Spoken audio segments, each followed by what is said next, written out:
President Trump listening to their stories, to their perspective?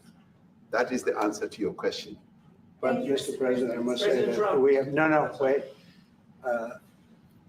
We have thousands of stories talking about it. Sure. And we have documentaries, we have news stories, and that. Is Natalie here, somebody here to turn that? I could show you a couple of things, and it has to be responded to. Yeah, sure. Let me see the articles, please, if you would, and turn the lights down, and just put this on, it's right behind you. Johan. There's nothing this parliament can do. With or without you, people are going to occupy land. We require no permission from you, from the president, from no one. We don't care. We can do whatever you want to do. Who are you to tell us whether we can occupy land or not? We are going to occupy land. South Africa occupy land. That's who we are. We can withdraw my membership from this useless parliament. Yes, Honorable Member. Must never be scared to kill. A revolution demands that at some point there must be killing, because the killing is part of a revolutionary act. Shoot, kill, Ramaphosa, kill the poor, the farmer, kill the poor, the farmer, pa, pa.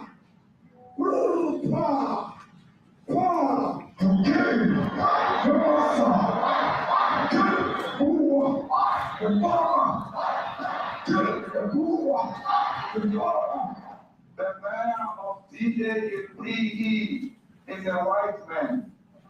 So these people, when you want to hit them hard, go after a white man.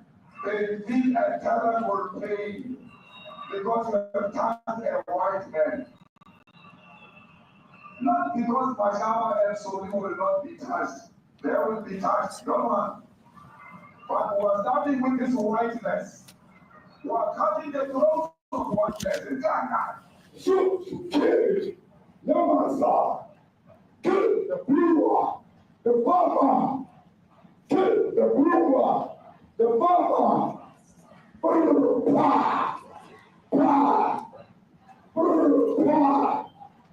Shoot to kill, Ramaphosa, kill the brewer, the farmer, kill the brewer, the farmer.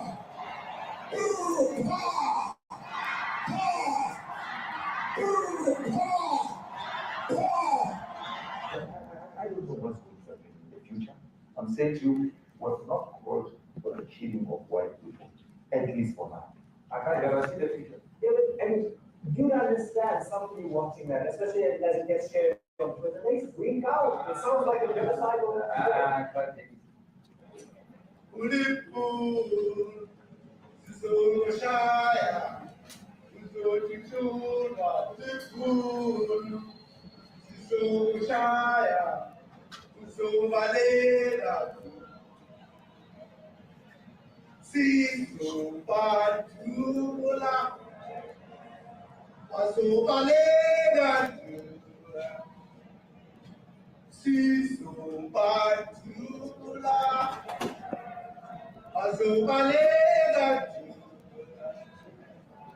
Who will expropriate land without compensation, whether they like it or not. If they object, they can seek a refugee in America.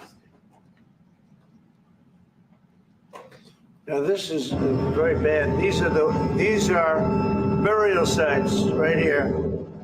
Burial sites. Over 1,000 of white farmers, and those cars are lined up to pay love on a Sunday morning. Each one of those white things you see is a cross, and there's approximately 1,000 of them. They're all white farmers, the family of white farmers. And those cars aren't driving, they're stopped there to pay respects to their family member who was killed. And it's a terrible sight. I've never seen anything like it. Both sides of the road, you have crosses.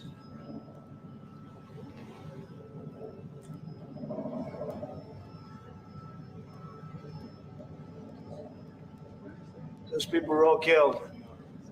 Have they told you where that is, Mr. President? No, I'd like to know where that is, because this I've never seen. Okay, I mean, it's in South Africa. That's we need to find out.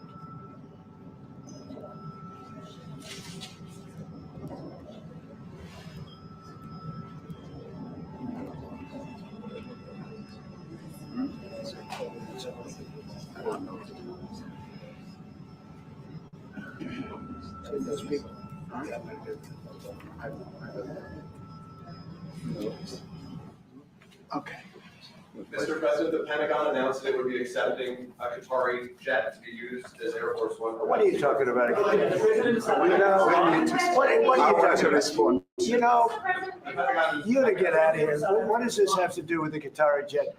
They're giving the United States Air Force a jet, okay? And it's a great thing. We're talking about a lot of other things. It's NBC trying to get off the subject of what you just saw. You are a real, you're a terrible reporter. Number one, you don't have what it takes to be a reporter. You're not smart enough. But for you to go into a subject about a jet that was given to the United States Air Force, which is a very nice thing. They also gave $5.1 trillion worth of investment in addition to the jet. Go back, you ought to go back to your studio at NBC because Brian Roberts and the people that run that place, they ought to be investigated. They are so terrible the way you run that network, and you're a disgrace. No more questions from you. Go ahead. Go ahead, talk about that. His name is Peter something. He's a terrible reporter. Quiet. Let's go. Thank you so much, President Trump, and it's also from EMCA in South Africa. Thank you very much. Thank you very much. What would you like President Ramaphosa to do about the situation I that we've don't just know. seen on the screen? I don't know. Look, these are articles over the last few days. Death of people. Death. Horrible death. Death. I don't know. But you know that To there pick are anyone, people who are white not- South Africans are fleeing because of the violence and racist laws. And this is all, I'll give these to you. No, I'd like So to- when you say, what would I like to do? I don't know what to do. Look at this. White South African couple say that they were attacked violently. And President Trump, when will you go and see for yourself if it is? well, I could do that. Look, here's burial sites all over the place. These are all white farmers that are being buried. President Trump- And he asks about a jet that was given. You ought to be ashamed of yourself. You are so bad. You're such a bad reporter. President Johnson, May I have the please, President Trump? Mr. President This Trump, is one after another. This family was wiped out. I'm just looking. Can we get a report from President Ramaphosa, please? reaction to those videos, Mr. President Yes, I Trump, want would you you? to- Well, I think the videos are so, no, when you look at the videos, I mean, how does it get worse? And these are people that are officials and they're saying that kill the white farmer and take their land. That's Please what. allow Ramaphosa. And I have to other respond. friends in South Africa, I have people that left, one in particular that says you can't go there. He said they want to take your land, they take your land and they kill you. It's okay, and they say it's okay to do. Now, we're going to talk about it, We're going to. but this is a tremendous, look, this is story recent. These are all people that recently got killed. Yeah. And I don't know how it can get any worse. These are.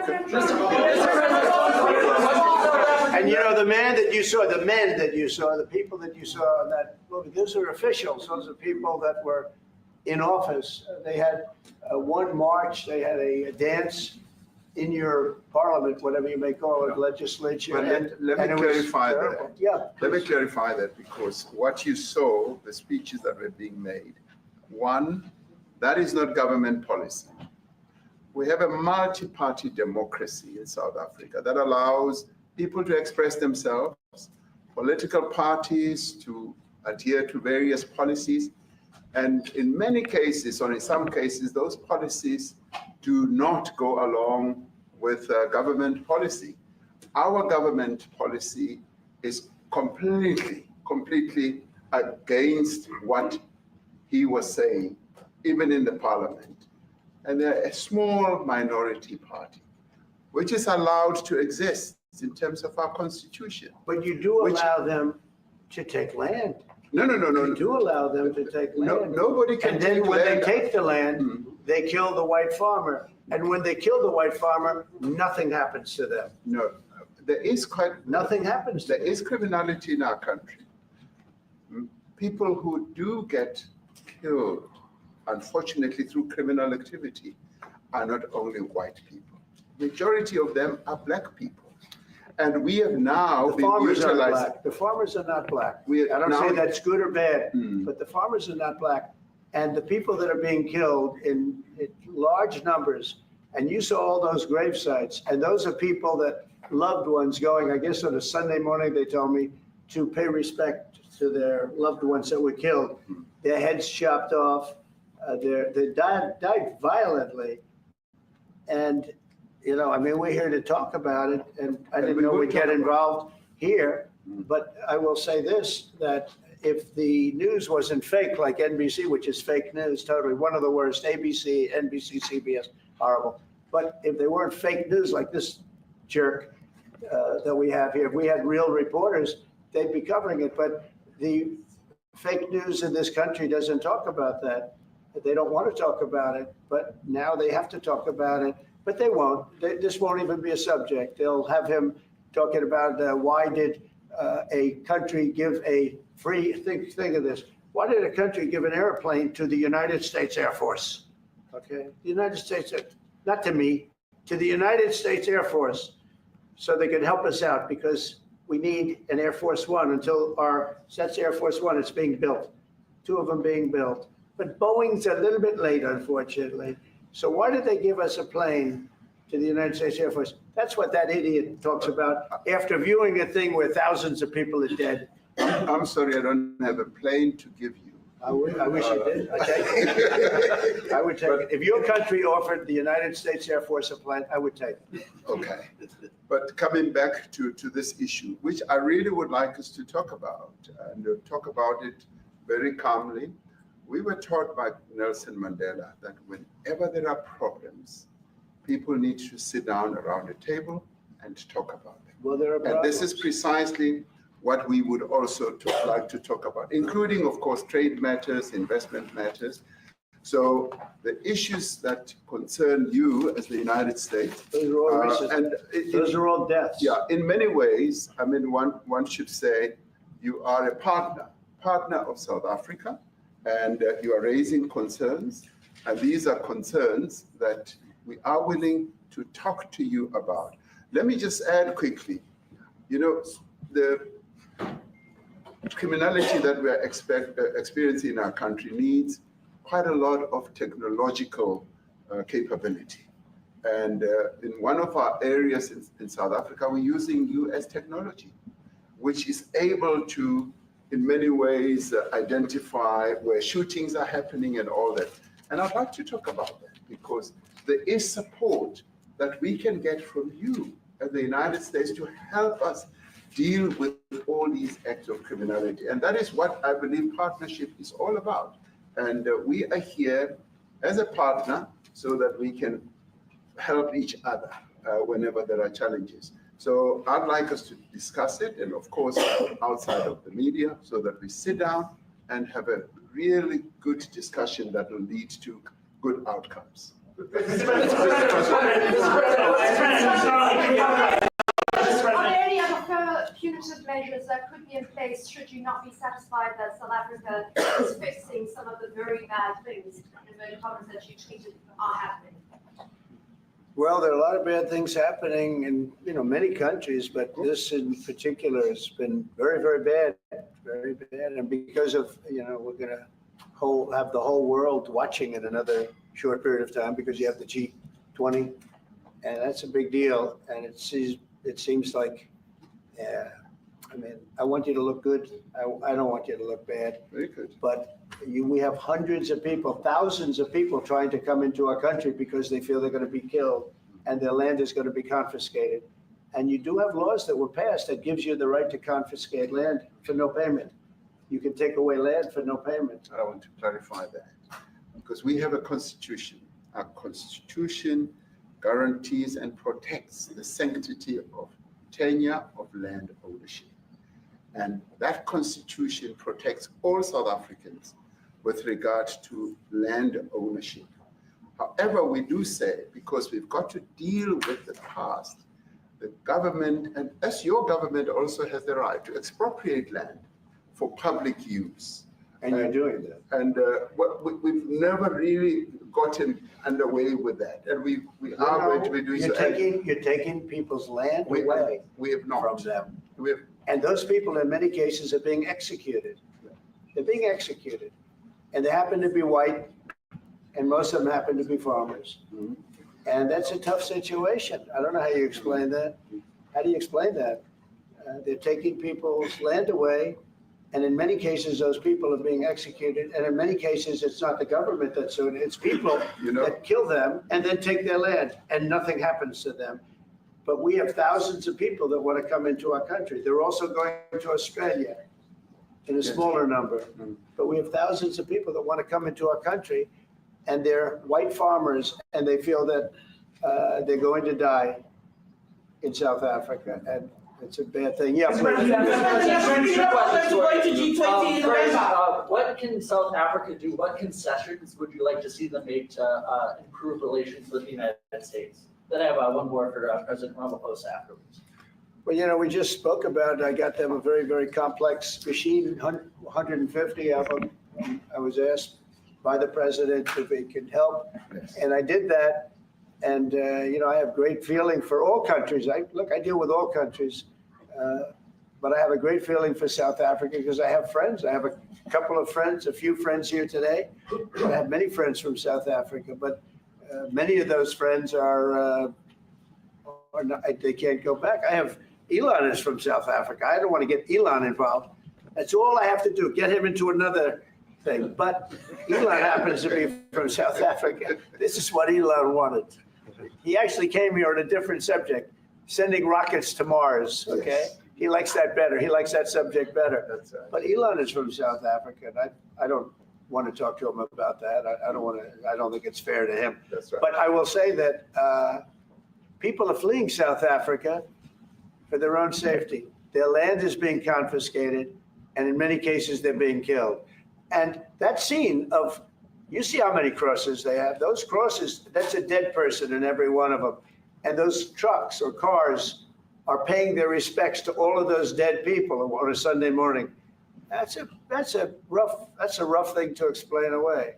And the problem we have, and the way, you know, a correct and a fair media exposes things, but we have a very corrupt media.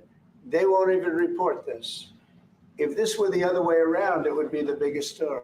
Now, I will say apartheid, terrible. That was the biggest story. That was reported all the time. This is sort of the opposite of apartheid.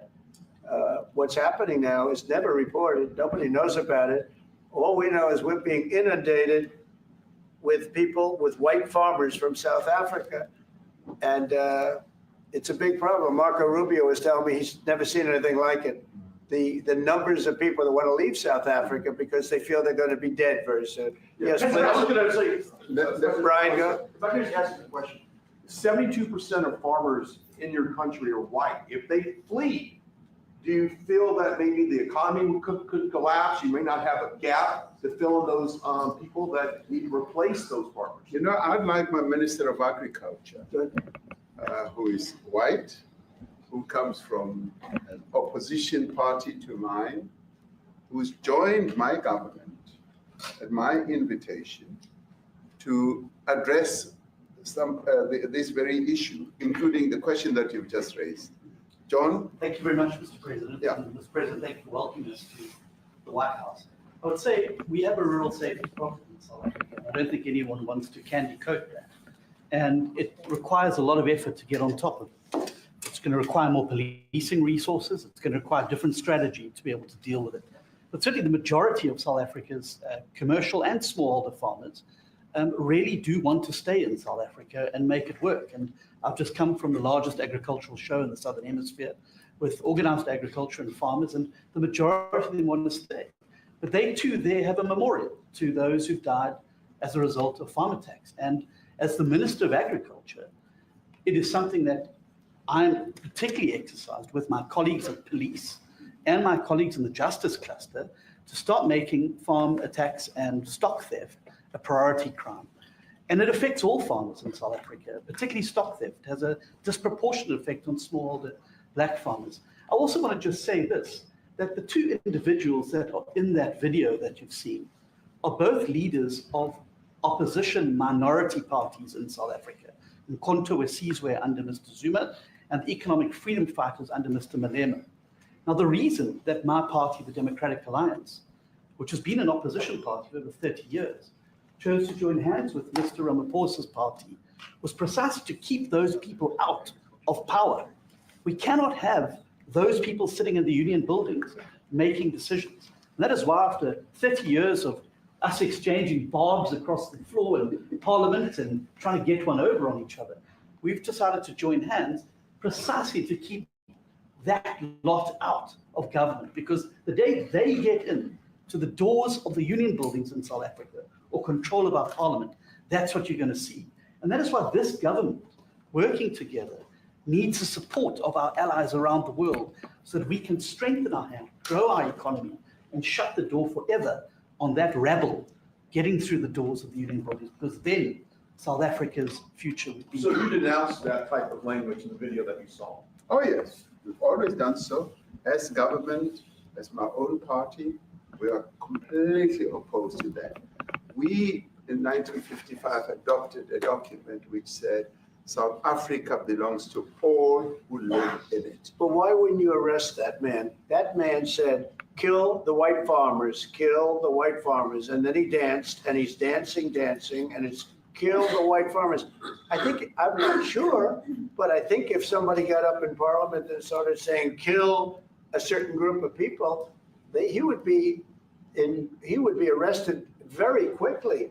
That man is going all over South Africa, and that's not a small party. That was a stadium that holds 100,000 people, and I hardly saw an empty seat. That's a lot of people. That's a lot of representation. And those crosses, we have dead white people, dead white farmers, mostly. And you take a look at Australia, they're being inundated, and we're being inundated with people that want to get out. And their farm is valueless. It's valueless. And they just want to get out with their life. And this is a very, very serious situation. And if we had a real news or real press or media, we don't have that because they won't talk about this because they're all guys like that idiot. But if we had a real press, it would be exposed. And you know, the beauty of exposing it is it's like a cleansing action. When it gets exposed, it'll get fixed. That's when it'll get fixed. But people don't talk about it. And I'll tell you who's talking about the thousands of people that are fleeing South Africa right now. We